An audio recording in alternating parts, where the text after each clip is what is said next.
Last week, George R.R. Martin admitted to fans around the world that he is done with the book series of Song of Ice and Fire, but he did not reveal the fact that he is unable to finish his grand story because of an anomaly. Winds of Winter has a storytelling problem, and this is how George R.R. Martin can solve it.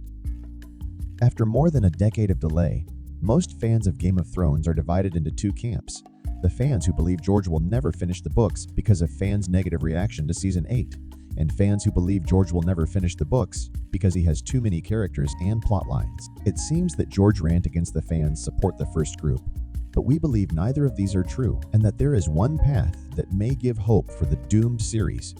Along the years, George gave multiple interviews and attended many conferences. In one such occasion, he commented on Tolkien's decision to bring Gandalf back to life. If you could ask any question to Tolkien, what would that be? Why did you bring Gandalf back from the dead? He should have stayed dead. Now, both in the books and the show, Jon's officers consider Jon a traitor of the Watch and decide to stab him in a mutiny. In the show, the moment Jon came back to life marked a shift in the series.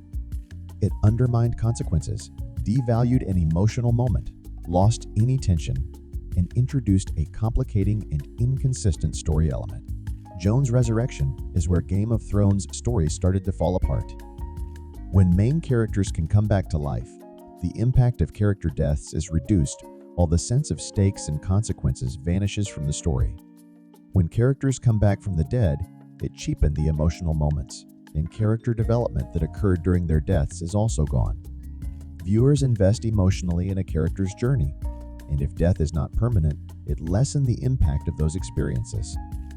In addition to that, if the audience believes now that no one is truly at risk, audiences may become less invested if they expect characters to return whenever there is a dramatic exit. In short, the sacrifice of the character becomes insignificant, and the audience is receiving a weaker story. In the books, Jon is still dead, and Winds of Winter is supposed to bring him back to life.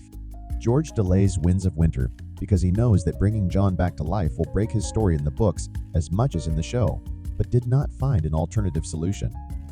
However, giving up on Jon and moving on is the only way any of us will see George publish another Game of Thrones book.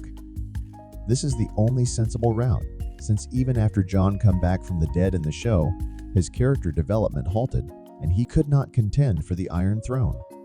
We made a short video that explores that, so make sure to check it out before you leave.